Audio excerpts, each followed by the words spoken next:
இயேசுவில் அன்புமிக்க சகோதர சகோதரிகளே, இன்று நாம் இந்த பங்குடைய 50வது ஆண்டு நிறை விழாவை கொண்டாடுகின்றோம்.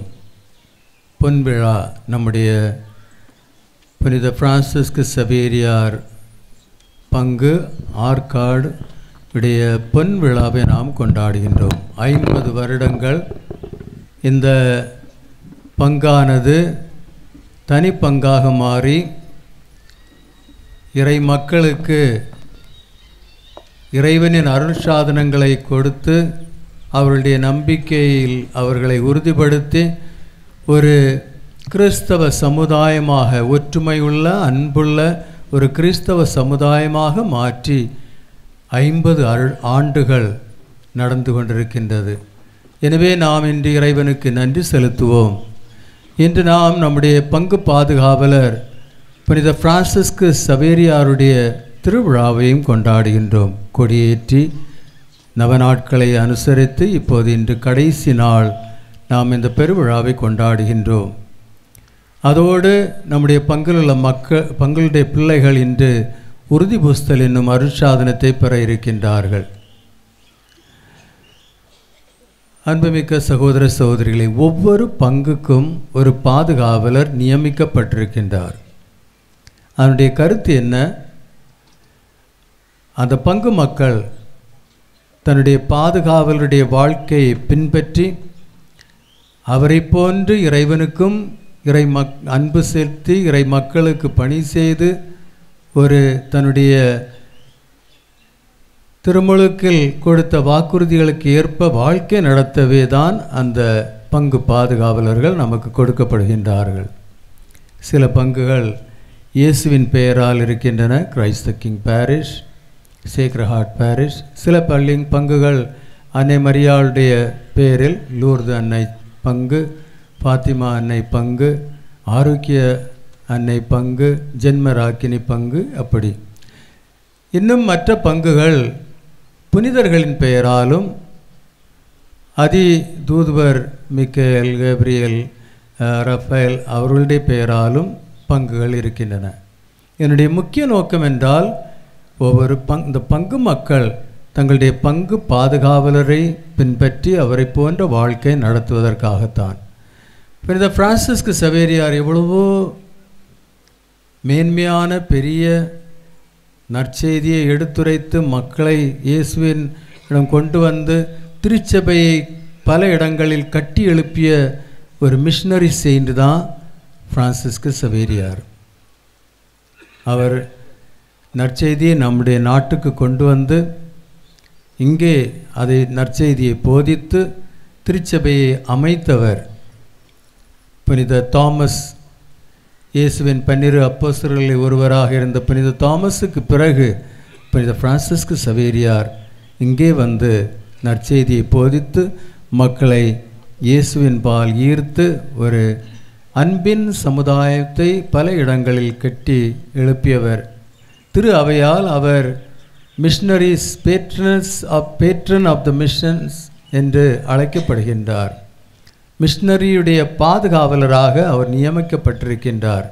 அப்படிப்பட்ட ஒரு பெரிய மேன்மையான புனிதர் தான் உங்களுடைய பங்கு பாதுகாவலர். இன்னும் மட்டுமல்ல, இவ்வளோ வருடங்களுக்கு பிறகு அவர் 1552ஆம் ஆண்டு உயிர் துறந்தார். ஆனால் இன்றும் அவருடைய உடல் கொஞ்சம் அப்படி அது சேஞ்ச் ஆகிட்டு இருக்கிறது. ஆனால் இன்றும் அந்த உடல் கோவாவில் போம் இயேசு சர்ச்சில் வைக்கப்பட்டிருக்கின்றது. இந்த வருடம் ஒரு சிறப்பான வருடம். ஏனென்றால் இந்த வருடத்தில் டிசம்பர் மாதம் அவருடைய திரு உடலை கீழே கொண்டு வந்து மக்களுக்கு காட்சிக்காக அதை வைக்கப்படும் டிசம்பர் மாதம். எனவே நீங்கள் கோவாவுக்கு போய் உங்களுடைய பாதுகாவலருடைய உடலை பார்க்கும் வாய்ப்பு உங்களுக்கு இருக்கின்றது. புனித பிரான்சிஸ்கு சவேரியார் அவர் பாரிஸ் பல்கலைக்கழகத்தில் ஒரு பெரிய வல்லுநராக இருந்தார். சிறப்புமிக்க ஒரு வல்லுனர். அவருடைய வாழ்க்கையில் ஒரு குறைவும் இல்லை.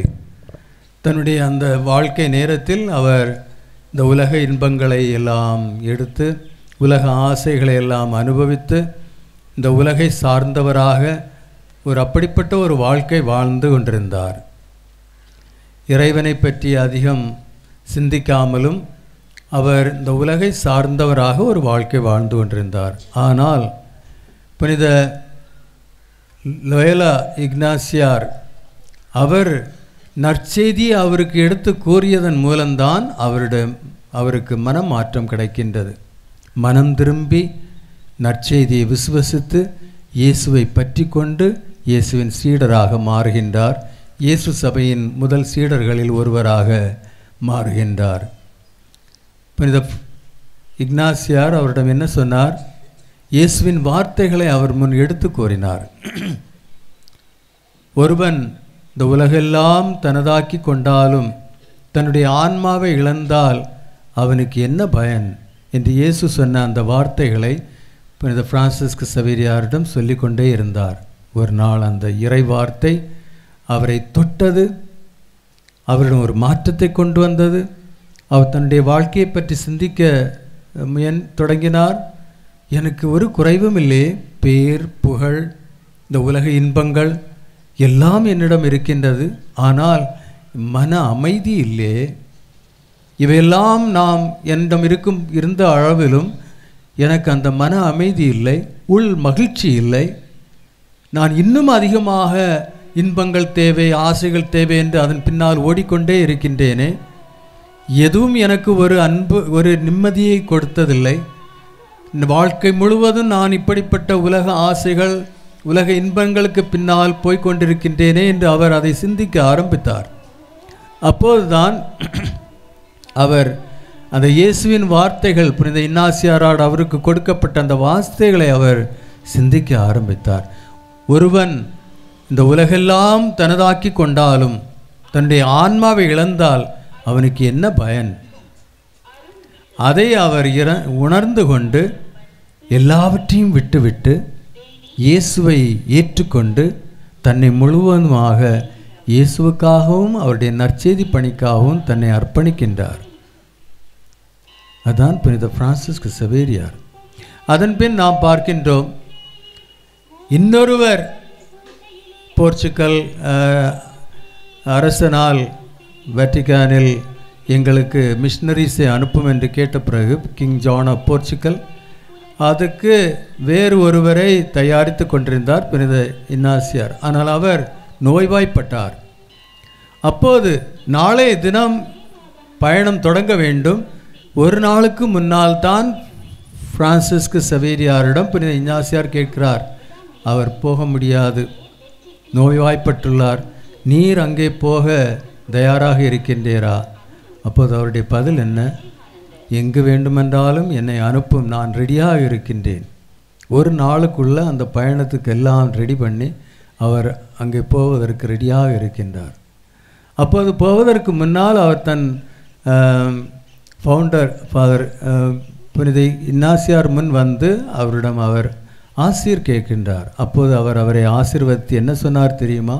கோ and set all on fire. Go and set all on fire. போய் எல்லாரையும் இயேசுவின் அன்பு தீயால் பற்றி எரிய செய்தருளும். அந்த வேண்டுகோள், அந்த கமாண்ட் தான் புனித இன்னாசியார் கொடுத்தார். நீரில் அங்கு போய் எல்லோரையும் இயேசுவின் அன்பு தீயால் பற்றி எரிய செய்தருளும். அதே போல் அவர் வரும்போது கூட அவருக்கு தெரியும், இனி நான் திரும்ப வரமாட்டேன், என்னுடைய குடும்பம், என்னுடைய சகோதர சகோதரிகள், அப்பா அம்மா அவர்களை பார்க்க முடியாது. அப்போதாவது அவர் சேவியர் கேசல் ஸ்பெயின் பக்கத்தில் தான், அங்கே போய் அவர்களை சந்தித்து விட்டு தன்னுடைய பணிக்கு வந்திருக்கலாம். ஆனால் அவர் என்ன சொன்னார்? நான் உங்களை சந்திக்க மாட்டேன், மோட்சத்தில் நான் உங்களை சந்திப்பேன். இப்போது இறைவன் என்னை ஒரு பணிக்காக அனுப்புகிறார். எப்படி நாம் நற்செய்தியில் வாசிக்கின்றோமோ, இயேசு தன்னுடைய சீடர்களை அனுப்பும்போது நீங்கள் யாருக்கும் வணக்கம் செலுத்தக்கூடாது, வழியில் யாருக்கும் வணக்கம் செலுத்தக்கூடாது, இங்கேயும் அங்கேயும் போகக்கூடாது, நேரே தன்னுடைய பணிக்காக போக வேண்டும். அப்படி நிறைய அவர்களுக்கு அறிவுரைகளை சொல்கின்றார். அதை ஏற்றுக்கொண்டு புனித பிரான்சிஸ் சவேரியார் தன்னுடைய குடும்பத்தையோ தன்னுடைய சொந்தமோ பந்தமோ ஒன்றும் பார்க்காமல் நேரே பணிக்காக அவர் செல்கின்றார். நம்முடைய நாட்டுக்கும் வந்து நம்முடைய தமிழ்நாட்டில் அவர் நற்செய்தியை போதித்து மக்களை இயேசுவின் பால் ஈர்த்து கொண்டு ஒரு திரு அவையை கட்டி எழுப்பிய ஒரு புனிதராக அவர் இருக்கின்றார். அது மட்டுமல்ல, அதன் பிறகு நிறைய இடங்களுக்கு அவர் போயிருக்கின்றார். கடைசியாக அவருடைய எண்ணம் சீனா தேசம், அங்கே நான் போக வேண்டும், சைனாவுக்கு நான் கண்டிப்பாக போக வேண்டும். அப்படி அவர் தன்னை தயாரித்து கொண்டு சான்சுவான் என்ற தீவில் அவர் காத்து கொண்டிருக்கும் போது தான் அவருக்கு எல்லோ ஃபீவர், மஞ்சள் காய்ச்சல் வந்து அங்கே அவர் உயிர் இறந்து விடுகிறார். அப்போது கூட அவர் உயிர் துறந்தவுடன் அவருடைய உடலை அங்கேயே புதைக்கின்றார்கள். எந்த நோக்கத்தோடு? அவருடைய உடலை அங்கே குழி தோண்டி அதில் சுண்ணாம்பு போட்டு அங்கே அந்த உடலை புதைக்கின்றார்கள். ஏனென்றால் சுண்ணாம்பு போட்டால் அந்த உடல் சீக்கிரம், அந்த தசையெல்லாம் சீக்கிரம் அழிந்துவிடும். சுண்ணாம்பினால் அது அழிந்துவிடும். ஆசிட் அது எல்லாம் அரித்து அழிந்துவிடும். போன்ஸ் மட்டும்தான் இருக்கும், எலும்பு மட்டும்தான் இருக்கும். அந்த நோக்கத்தில் தான் அவர்கள் அவரை அப்படி புதைத்தார்கள். எனவே சீக்கிரம் அந்த தோண்டி எலும்புகளை எடுத்துக்கொண்டு ரோமுக்கு கொண்டு போக வேண்டும் எந்த நோக்கத்தில் தான் அவர்கள் அவரை அப்படி புதைத்தார்கள். ஆனால் 6 மாதங்களுக்கு பிறகு அவர்கள் அங்கே வந்து அவருடைய கிரேவை, அந்த கல்லறையை தோண்டும் போது அங்கே அவருடைய சரீரம் அப்படியே உயிருள்ள சரீரம் போல் இருந்தது. எல்லாம் ஒன்றும் இது இல்லாமல் அப்படியே அந்த சரீரம் இருந்தது. அதை எடுத்துக்கொண்டு போய் பல இடங்களுக்கு கொண்டு போய் கடைசியாக கோவாவில் உள்ள பாம் இயேசு ஆலயத்தில் வைத்திருக்கின்றார்கள். இன்றும் அவருடைய உடல் இருக்கின்றது நம்மோடு. அவருடைய ஒரு டோ, இன்னும் ஒரு கை, அவருடைய ஒரு ஆம், அது ரோமில் வைக்கப்பட்டிருக்கின்றது. சென்ட் பிரான்சிஸ் சேவியர்ஸ் பசிலிக்கா ரோமில் வைக்கப்பட்டிருக்கின்றது. அப்படிப்பட்ட ஒரு புனிதர் நம்முடைய புனிதர். அந்த புனிதரின் பாதுகாவலில் இந்த பங்கு இன்று 50 ஆண்டுகள் நிறைவேறுகிறது. நாம் எவ்வளவோ இறைவனுக்கு நன்றி செலுத்த வேண்டும்.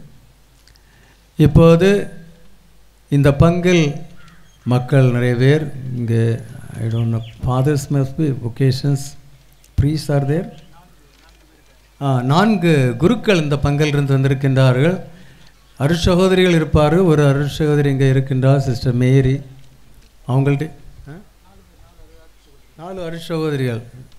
Equal rights, men and women equal rights in Arcot men and women equal right. 4 குருக்கள், 4 சிஸ்டர்ஸ்.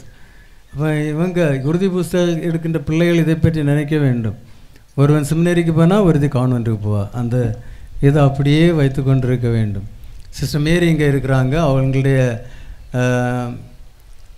கம்யூனிட்டி, அவங்களுடைய சபையில் உள்ள கம்யூனிட்டி ஒரே ஒரு கம்யூனிட்டி தான் இந்தியாவிலேயே, ஒரே ஒரு கம்யூனிட்டி. அந்த கம்யூனிட்டி பாண்டிச்சேரியில் இருக்கிறது. அந்த கம்யூனிட்டியுடைய உறுப்பினராக சிஸ்டர் மேரி இருக்கின்றார். எனவே நிறைய பேர் அவங்கள்ட்ட பேசலாம் அவங்களுடைய சபையில் சேருவதற்கு. ஸோ இப்படிப்பட்ட இன்னும் இன்று காலையில் பங்கு தந்தையருடைய மனதில் நிறைய எண்ணங்கள் இருக்கின்றன. இந்த பங்குக்காக 50 ஆண்டுகள் நிறைவேறுகிறது. இந்த பங்கின் வளர்ச்சிக்காக இன்னும் நிறைய திட்டங்கள் அவருடைய மனதில் இருக்கின்றது. முதல் திட்டமாக அவர் என்னிடம் சொன்னது, இந்த பங்குக்கு ஒரு கம்யூனிட்டிஸ் தேவை, அருட்சகோதரிகளுடைய ஒரு கம்யூனிட்டி தேவை. அதுக்காகவும் அவர் இப்போது முயற்சி எடுப்பார். ஏதாவது காங்கிரிகேஷன் சபையில் கேட்டு, அருட்சகோதரிகள் இருக்கும்போது பிள்ளைகளுக்கும் பெண்களுக்கும் அவர்கள் உறுதுணையாக இருக்கலாம். நிறைய இந்த நம்பிக்கையின் வளர்ச்சிக்கு அவர்கள் ஊன்றுகோலாக இருக்கலாம். ஸோ அதுவும் ஒன்று. இன்னும் நிறைய அவருடைய எண்ணங்கள் உள்ளன. எல்லோரும் ஒத்துழைத்து ஒன்று சேர்ந்து இந்த பங்கின் வளர்ச்சிக்காக நாம் முயற்சி செய்ய வேண்டும். ஒரு பங்கின் வளர்ச்சி என்பது என்ன? அதைத்தான் நான், பங்கின் வளர்ச்சி என்பது ஒரு பெரிய கோவில் கட்டுவதோ, நிறைய கெபிகள் அமைப்பதோ, அதெல்லாம் ஒரு பங்கின் வளர்ச்சி என்று நாம் எடுத்துக்கொள்ள முடியாது. இப்போ நிறைய பங்குகளில் நாம் பெரிய பெரிய கோவில் கட்டுறோம், கோபுரம் கட்டுறோம், பிறகு இது பழைய கொடி கம்பு.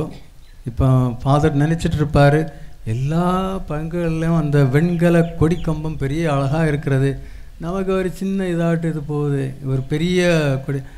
அது பங்கின் வளர்ச்சி அல்ல. பைசா இருந்தால் அதையெல்லாம் செய்யலாம். அதை பங்கின் வளர்ச்சி என்று நாம் ஒருபோதும் நினைக்க முடியாது. எந்த பங்கில் நிறைய பணம் இருக்கிறதோ அங்கே பெரிய கோயில் கட்டலாம், நல்ல கொடிக்கம்பம் வைக்கலாம், பெரிய இதை இடித்து விட்டு பெரிய கவி வைக்கலாம், இந்த கோயிலை இடித்து விட்டு பெரிய கோயில் கட்டலாம், நிறைய இதெல்லாம் செய்யலாம். அதெல்லாம் எதனால் செய்கிறோம்? பணத்தினால். அது மக்களுடைய நம்பிக்கையை எடுத்து காட்டாது. மக்களுடைய ஒரு பங்கின் வளர்ச்சி என்பது என்ன? மக்களுடைய நம்பிக்கையின் வளர்ச்சி. மக்களுடைய நம்பிக்கை, அந்த நம்பிக்கையில் அவர்கள் உறுதி கொண்டு ஒரு குடும்பமாக மாறுவது. இந்த பங்கு தனித்தனி குடும்பங்களாக இருக்கிறது. ஆனால் திருப்பலிக்கு வரும்போது, கோவிலுக்கு வரும்போது நம்ம எல்லோரும் நம்முடைய குடும்பத்தை மறந்து ஒரு குடும்பமாக மாறுகின்றோம். அன்பின் சமுதாயம், அதுதான் ஒரு பங்கு. அங்கே அன்பு இருக்கின்றது. எங்கே அன்பு இருக்கின்றதோ அங்கே இறைவன் இருக்கின்றார். ஏனென்றால் இறைவன் அன்பாக இருக்கின்றார். எனவே ஒரு பங்கு என்பது ஒரு அன்பின் சமுதாயம். அங்கே பிளவுகள் இருக்காது. சண்டை சச்சரவுகள் இருந்தாலும் அவர்கள் சமரசம் செய்து ரிகன்சைல் செய்து ஒன்றாக இருப்பதற்கு எப்போதும் முயற்சி இருப்பார்கள். அதுதான் ஒரு பங்கின் முக்கியத்துவம். இயேசு தன்னுடைய பாடுகளுக்கும் தன்னுடைய இறப்பிற்கு முன்னால் தன் தந்தையை நோக்கி ஜெபிக்கிறார். புனித யோவான் நற்செய்தி அதிகாரம் 17 நாம் வாசிக்க கேட்கின்றோம். இயேசு தந்தையிடம் ஜெபிக்கிறார். யாருக்காக ஜெபிக்கிறார்? அது நீங்கள் வாசிக்கணும். 17 யோவான் நற்செய்தி 17ஆம் அதிகாரம், the high priestly prayer of Jesus. அவர் எதற்காக ஜெபிக்கிறார்? அன்பு தந்தை, திருமலுக்கு பெற்ற எல்லாரும் நல்ல பணக்காரர்களாக மாற வேண்டும், அவர்களுடைய தேவைகளை எல்லாம் நிறைவேற வேண்டும், அப்படி ஜெபிக்கிறாரா? என்னுடைய நற்செய்தியில் அப்படி இல்லை. அவர்களுக்கு ஒரு துன்பம் வரக்கூடாது, அவர்கள் நோய்வாய்ப்பட்டிருக்கக்கூடாது, அவர்கள் குணமடைய வேண்டும், அப்படி ஜெபிக்கிறாரா? இல்லை. அவர்கள் பிறரை விட பெரியவர்களாக இருக்க வேண்டும், அவர்களுடைய வாழ்க்கையில் ஒரு குறைவும் இருக்கக்கூடாது, அப்படி ஜெபிக்கின்றாரா? இல்லை. பின்ன எப்படி ஜெபிக்கின்றார்? நீர் என்னிடம் ஒப்படைத்த ஒவ்வொருவரிடம் ஒருவரும் இழந்து போக கூடாது, அவர்கள் ஒன்றாய் இருக்க வேண்டும். தந்தையே, நீர் என்னுள்ளும் நான் உம்முள்ளும் நாம் ஒன்றாய் இருப்பது போல் அவர்களும் நம்முள் ஒன்றாய் இருக்க வேண்டும். அதுதான் இயேசுவினுடைய ஜெபம் தன் தந்தையிடம் நமக்காக, நம் ஒவ்வொருவருக்காகவும். வேற ஒன்றும் அவர் கேட்கல. அவர் கேட்டது, நானும் நீயும் நாம் ஒன்றாய் இருப்பது போல் அவர்களும் நம்மில் ஒன்றாய் இருக்க வேண்டும். ஒற்றுமை, அமைதி, சமாதானம், அன்பு, மன்னித்து ஒன்றாய் வாழ்க்கை நடத்துதல், அதைத்தான் இயேசு கேட்கின்றார். எனவே ஒரு பங்கு என்பது ஒற்றுமையோடு ஒன்றித்து வேறுபாடுகளை களைந்து ஒருவருடைய தேவைகளை உணர்ந்து நிறைவேற்றி ஒரு குடும்பமாக வாழ்வதுதான் பங்கு என்பது. ஆதி திருச்சபையில் நாம் அதை பார்க்கின்றோம். திருத்தூதர் பணிகளிலே நாம் வாசிக்கிறோம் அதை பற்றி. திருத்தூதர் பணி 2ஆம் அதிகாரம் கடைசியில் நாம் அதை வாசிக்கிறோம். மக்கள் எல்லோரும், இயேசுவில் நம்பிக்கை கொண்ட எல்லோரும் தங்களிடம் இருந்த உடைமைகளை விற்று அதை சீடர்களின் பாதங்களில் வைக்கின்றார்கள். அங்கே எல்லாம் எல்லாருக்காகவும் இருக்கின்றது. அங்கே இருந்தவர்கள் ஒருவரும் தேவையில் இல்லை. எல்லாருடைய தேவைகளும் நிறைவேற்றப்பட்டது.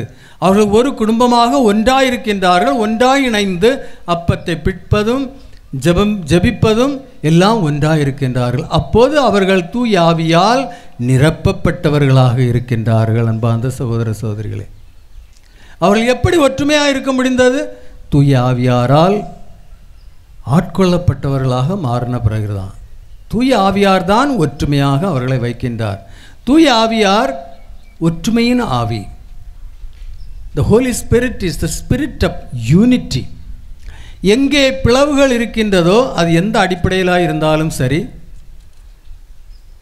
சாதியின் அடிப்படையில் இருந்தாலும் சரி, மொழியின் அடிப்படையில் இருந்தாலும் சரி, நாடுகளின் அடிப்படையில் இருந்தாலும் சரி, ரேஸின் அடிப்படையில் இருந்தாலும் சரி, எந்த அடிப்படையில் பிளவுபட்டு இருக்கின்றோமோ அங்கே தூய ஆவியார் செயல்பட முடியாது. தூய ஆவியார் ஒற்றுமையின் ஆவியார். சாத்தான் யார்? பிளவுபடுத்துபவன், வேறுபடுத்துபவன், சண்டை சச்சரவுகளை உண்டாக்குபவன், பொறாமையை ஏற்படுத்துபவன். அவன்தான் சாத்தான். எங்கே பிளவுகள் இருக்கிறதோ, எங்கே சண்டை சச்சரவுகள் இருக்கிறதோ, எங்கே பொறாமைகள் இருக்கிறதோ, எங்கே மக்கள் பிரிந்து வாழ்கிறார்களோ அங்கே யார் தலைவனாக இருக்கின்றார்? அவர்களுக்கு சாத்தான். அவர்கள் சாத்தானின் அடிமையில் இருக்கின்றார்கள். நீங்கள் சற்று உங்களுடைய பங்கு திருவிழா, பொன் விழா, சற்று சிந்தித்து பாருங்கள். நீங்கள் யாருடைய அடிமையில் இருக்கிறீர்கள்? இயேசுவின் அடிமையில், தூய ஆவியாரின் அடிமையில், அல்லது சாத்தானின் அடிமையில்? நீங்கள் தான் சொல்லணும். இந்த பங்கில் வேறுபாடுகள் இருக்கிறதா, பிளவுகள் இருக்கிறதா, சண்டை சச்சரவுகள் இருக்கிறதா? பங்கு மக்களிடையே, தலைவர்களிடையே, பங்கு பேரவை உறுப்பினர்கள், அப்படி இருந்தால் இது யாருடைய பங்கு? சாத்தானுடைய பங்கு. இயேசுவினுடைய பங்கு அல்ல, பிரான்சிஸ் சவேரியாருடைய பங்கு அல்ல. ஏன்னா இதுதான் ரொம்ப முக்கியம். நாம் அனைவரும் தூய ஆவியாரால் ஆட்கொள்ளப்பட்டு ஒன்றுபட்டு அன்போடு ஒற்றுமையோடு வாழ்வது தான். அப்படி வாழும்போது நாம் பிறருக்கு சாட்சிகளாக மாறுகின்றோம். உங்களை சுற்றி வேறு சகோதர சகோதரர்கள் இருக்கிறார்கள். அவர்களுடைய வாழ்க்கையை பார்த்து கொண்டு அவர்கள் என்ன சொல்ல வேண்டும்? பாருங்கள், கிறிஸ்தவர்கள் எவ்வளவு ஒற்றுமையாக இருக்கின்றார்கள், அன்போடு வாழ்க்கை நடத்துகின்றார்கள், ஒரே குடும்பமாக இருக்கின்றார்கள், அவர்களும் இயேசுவின் அன்பில் ஈர்க்கப்படுவார்கள். இன்றைய 2ஆம் வாசகத்திலே நாம் அதை தான் வாசிக்க கேட்டோம். தூய ஆவியார் நம்மில் ஆட்கொண்டு நம்மை இறைவனின் இயேசுவின் சீடர்களாக மாற்றுகிறார். நாம் இயேசுவுக்கும் நற்செய்திக்கும் சாட்சிகளாக மாற வேண்டும். அதுதான் நம்முடைய வாழ்க்கையின், கிறிஸ்தவ வாழ்க்கையின் முக்கிய நோக்கம். எனவே அதில் நீங்கள் கவனம் செலுத்த வேண்டும். கோவில் நல்லா கட்டணும், அதுவும் நல்லா கட்டணும், எல்லாம் நல்லா இருக்கணும். ஆனால் அதை விட மேலாக நம்முடைய வாழ்க்கை கிறிஸ்தவ வாழ்க்கையாக மாற வேண்டும். நம்முடைய வாழ்க்கை நற்செய்தியின் அடிப்படையில் உள்ள வாழ்க்கையாக மாற வேண்டும். நம்முடைய வாழ்க்கை இயேசு தந்தையிடம் ஜெபித்தது போல் ஒற்றுமையும், ஒரு குடும்பம், ஒரு அன்பான வாழ்க்கையாக மாற வேண்டும். நம்முடைய வாழ்க்கை இறைவனோடு ஒன்றித்து வாழும் ஒரு வாழ்க்கையாக மாற வேண்டும். அதுதான் இன்று. அதற்காக நமக்கு தூய ஆவியார் தேவைப்படுகின்றார். எனவே தான் திருமுழுக்கு என்ற அருட்சாதனம் நமக்கு கொடுக்கப்படுகிறது. திருமுழுக்கு யோவான் தண்ணீரினால் ஞானஸ்நானம் கொடுத்தார். ஆனால் இயேசு தூய ஆவியாரால் நமக்கு திருமுழுக்கு கொடுக்கின்றார். எனவே தூய ஆவியார், அதனால்தான் இன்றைய 2ஆம் வாசகத்தில் வாசிக்கிற இயேசு தம்முடைய சீடர்களிடம் என்ன சொல்கிறார்? நீங்கள் இங்கே எருசலேமில் காத்திருங்கள், வெயிட் பண்ணுங்க. இயேசு தான் அவர்களை அனுப்புகிறார். உலகெங்கும் சென்று நற்செய்தியை போதித்து தந்தை மகன் தூய ஆவியாரின் பெயரால் அவர்களுக்கு திருமுழுக்கு கொடு என்று ஒரு கட்டளை அவர்களுக்கு கொடுத்தார். ஆனால் அதன் பின் இயேசு என்ன சொல்கிறார் அவரிடம்? எருசலேமில் தங்கியிருங்கள், தூய ஆவியார் உங்கள் மேல் வருவார், இறங்கி வருவார், உங்களை ஆட்கொள்வார், அதுவரையில் எருசலேமில் தங்கியிருங்கள். தூய ஆவியாரால் ஆட்கொள்ளப்பட்ட பிறகுதான் நீங்கள் தூய ஆவியாரால் நிரப்பப்பட்டு அவரால் செயல்படுபவர்களாக மாறி பணிக்காக நீங்கள் போக வேண்டும். அதனால்தான் நமக்கு திருமுழுக்கு என்ற அருட்சாதனம் கொடுக்கப்படுகிறது. அதில் நாம் தூய ஆவியாரின் உறைவிடமாக மாறுகின்றோம். நாம் அனைவரும், நம்மில் தூய ஆவியார் குடிகொள்கிறார். நம்மில் மூவர் கடவுள் நம்மிடம் இருக்கின்றார். நாம் கடவுளின் கோவிலாக மாறுகின்றோம் திருமுழுக்கு என்ற அருட்சாதனம் வழியாக. அந்த கோவிலை புனிதமாக வைக்க வேண்டும். அதுதான் நம்முடைய வாழ்க்கை, நம்பிக்கையின் வாழ்க்கை. அதை பற்றி தான் நான் சொல்லுகிறேன். நம்முடைய வாழ்க்கை ஒரு பங்கின் வளர்ச்சி அங்கே நாம் காண்கின்றோம். எப்போது நாம் திருமுழுக்கு என்ற அருட்சாதனத்தின் வாக்குறுதிகளை நிறைவேற்றி வாழ்க்கை நடத்துகின்றோமோ. இந்த பிள்ளைகளுக்கும் அதே போல் திருமுழுக்கு என்ற அருட்சாதனம் கிடைத்துள்ளது. ஆனால் சிறு பிள்ளைகளாக இருந்தாலும் அவர்களுக்கு தெரியாது. இப்போது அவர்கள் பெரியவர்களாகிவிட்டார்கள், எல்லாம் அறிந்தவர்களாக இருக்கின்றார்கள். எனவே அவர்கள் தயார் செய்யப்பட்டிருக்கின்றார்கள். எனவே இன்று உறுதிபூசல் என்ற அருட்சாதன வழியாக ஏற்கனவே அவர்களுக்கு வழங்கப்பட்டிருக்கின்ற தூய ஆவியாரின் கொடைகளிலும் கனிகளிலும் அவர்கள் உறுதிப்படுத்தப்படுகின்றார்கள். கிறிஸ்மா தைலத்தால் அவள் நெற்றியில் சிலுவை வரைந்து இறைவன் இயேசுவின் சீடர்களாக அவர்களுக்கு முத்திரையிட்டு அவர்கள் உறுதிப்படுத்தப்படுகின்றார்கள். அதுதான் உறுதிபூசல் என்ற அருட்சாதனம். அது நமக்கு தேவைப்படுகிறது. இந்த உறுதிபூசல் என்னும் அருட்சாதனத்தை பெற்ற பின் இவர்கள் தூய ஆவியாரால் செயல்படுபவர்களாக மாறுகிறார்கள். தூய ஆவியாரால் செயல்படுபவர்களாக. நம்ம எத்தனை ஆவியார் நாம் செயல்படுகிறோம்? 3 வகையான ஆவிகளால் நாம் செயல்பட முடியும். 3 வகையான ஆவிகள். முதல் ஆவியார் ஹோலி ஸ்பிரிட், தூய ஆவியார், இறைவனின் ஆவி. 2வது ஆவியாது மனிதனின் ஆவி, ஹியூமன் ஸ்பிரிட். நம்ம ஒவ்வொருவருக்கும் ஒரு செல்ஃபிஷ் ஸ்பிரிட் உண்டு, சுய ஆவி நம்ம ஒவ்வொருவருக்கும் உண்டு. 2வது ஆவி. 3வது ஆவி உங்களுக்கு நல்லா தெரியும், ரொம்ப ஃப்ரெண்டாக இருக்கிறீங்க 3வது ஆவி கூட. யார் அது? 3வது ஆவி யார்? தீய ஆவியா? உங்களுக்கு தெரியுது நல்லா. தீய ஆவியார். அப்படி 3 வகையான ஆவியார். எந்த ஆவியார் உங்கள் வாழ்க்கையில் செயல்படுகிறார் அதை நீங்கள் சிந்தித்து பார்க்க வேண்டும். எந்த ஆவியார் உங்கள் வாழ்க்கையில் செயல்படுகிறார், உங்கள் குடும்பத்தில் செயல்படுகிறார்? முதலாக பார்ப்போம். ஒருவர் தன்னுடைய வாழ்க்கையில் எப்போதும் சண்டை சச்சரவு போடும் ஆளாக இருக்கின்றார். எங்கே போனாலும் அவர் சண்டையை உண்டுபடுத்துவார், பிரச்சனைகளை உண்டுபடுத்துவார், சமாதானம் இருக்காது. குடும்பத்தில் இருந்தாலும் சரி, வெளியில் வந்தாலும் சரி, கோவிலில் வந்தாலும் சரி, அவர் எப்போதும் சண்டை போடுவராக இருப்பார். Negative Outlook all the time. ஒன்றும் அவருக்கு சரியாக தெரியாது. பொறாமை பிடித்தவராக இருப்பார். பொறாமை பிடித்தவரா, ஜலசி, ஒருவரை ஒருவர் காய்மகாரமாக நினைப்பது, வேறுபடுத்துவது. நான் இந்த சாதியை சேர்ந்தவன், நான் அதை சார்ந்தவன், இதை அப்படி வேறுபடுத்தி பிளவுபடுத்தி காய்மகாரம், பிறகு பொறாமை, அந்த இதெல்லாம் வச்சு சண்டை சச்சரவோடு வாழ்க்கை நடத்துவார்கள். பிறருக்கு எதிராக எப்போதும் இருப்பது, ஒருவருக்கும் ஒரு உதவி செய்ய மாட்டார் அந்த ஆட்கள். அவர்கள் யாரால் செயல்படுகிறார்கள்? தீய ஆவியால் செயல்படுகிறார்கள். இன்னும் 2வது கேட்டகரி, சிலர் எப்போதும் தன்னையே பற்றி சிந்தித்துட்டு இருப்பார்கள். நான் நல்லா இருக்கணும், என்னுடைய குடும்பம் நல்லா இருக்கணும், வேறு யாருக்கு என்ன ஆச்சோ எனக்கு, என்னுடைய தேவைகள் நிறைவேறணும், நான் நினைக்கிறது நடக்கணும், எனக்கு துன்பம் வரக்கூடாது, எனக்கு நோய் வரக்கூடாது, நம்ம எல்லாரும் நான் நல்லா இருக்கணும், நான். அது சுய ஆவி. பிறருக்கு ஒன்றும் செய்ய மாட்டாங்க. சுயத்துக்காக வாழ்பவர்களாக இருப்பவர்கள். பக்கத்தில் இருந்தவனே வீடு இடிஞ்சு விழுது, என்னுடைய வீடு நல்லா இருக்கணும், அது விடிஞ்சாலும் எனக்கு ஒன்றும் இல்லை. அப்படிப்பட்ட வாழ்க்கை வாழ்பவர்கள் எந்த ஆவியால் செயல்படுகிறார்கள்?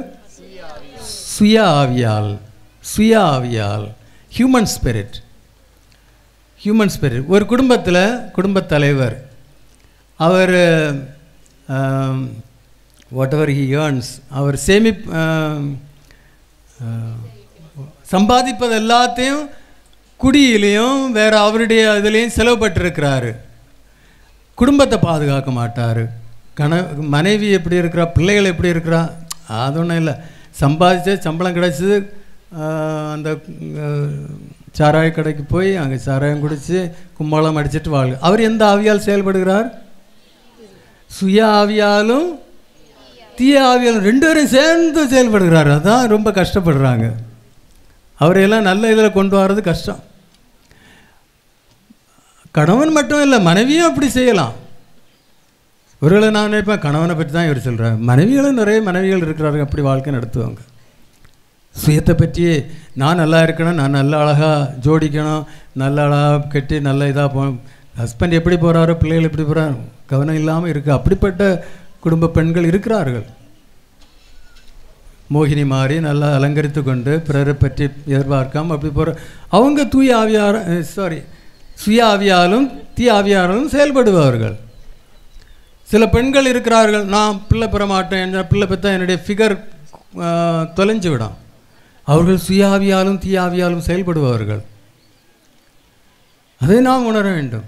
ஆனால் சிலர் எல்லோருக்காகவும் வாழ்வார், தனக்காக ஒன்றும் செய்ய மாட்டாங்க. பிறருக்காக, குடும்பத்திற்காக, மனைவிக்காக, பிள்ளைகளுக்காக, கணவனுக்காக, பக்கத்தில் இருப்பவர்களுக்காக அவர்களுடைய தேவையை நிறைவேற்றி அவரோடு ஒன்று சேர்ந்து கோவிலுக்கு வந்து கோவிலில் உள்ள தேவையெல்லாம் பார்த்து ஒரு எதிர்பார்ப்பும் இல்லாமல் பணிபுரிந்து கொண்டு எல்லோருக்கும் அன்பாக இருந்து கொண்டு அப்படி வாழ்க்கை நடத்துவார்கள். எந்த ஆவியால் செயல்படுகிறார்கள்? தூய ஆவியால். நீங்கள் அப்படி இருக்கிறீர்களா? பிள்ளைகள் உங்களுக்கு இன்று உறுதி பூசுதல் கிடைக்கிறது. நீ எந்த ஆவியால் செயல்பட விரும்புகிறீர்கள்? பார்க்கலாம். பாருங்கள், அப்பா அம்மா அவங்க என்ன சொன்னாங்கன்னு கேட்டிங்களா? அவங்க எப்போது தீ ஆவியால் சுய ஆவியால் செயல்படுற நேரத்தில் நீங்கள் அவங்களுக்கு சொல்லணும், ஏய் உறுதி பூசுதலில் தூய ஆவியால் உறுதிப்படுத்தப்பட்டால், எனவே தூய ஆவியாரால் செயல்படுவரா நீ மாற வேண்டும். அதான் நம்முடைய வாழ்க்கை. எனவே இன்று நாம் நேற்றிலிருந்து நாம் பெண்டகோஸ்ட் நொவேனா தொடங்கிவிட்டோம். இந்த கரிஸ்மேட்டிக் அதெல்லாம் நான் நேற்று தான் ஒரு ஆன்லைன் ப்ரோக்ராமில் full whole of India we have started the Pentecost novena. 9 நாட்கள் 19ஆம் தேதி பெண்டகோஸ்ட் திருவிழாவை கொண்டாடுவோம். இது நாம் பெண்டகோஸ்ட் நொவேனா நாட்களில் இருக்கிறோம். அந்த நாட்களில் இந்த பிள்ளைகளுக்கு உறுதி பூசுதலின் அருட்சாதனம் கிடைக்கிறது. எனவே நாம் இந்த நாட்களை தூய ஆவியாரின் பக்தியில் செலவிட்டு அவரை நம் வாழ்க்கையில் ஏற்றுக்கொண்டு அவர் வழியாக செயல்படுபவர்களாக மாறி இறைவனுக்கு ஏற்ப, நற்செய்திக்கு ஏற்ப, இறைவனுக்கு பிரியமுள்ள ஒரு கிறிஸ்தவ வாழ்க்கை வாழ்ந்து இறைவனுக்கும் நற்செய்திக்கும் சான்றாக மாறுவதற்காக இன்றைய திருப்பலியில் நாம் இறைவனை வேண்டுவோம்.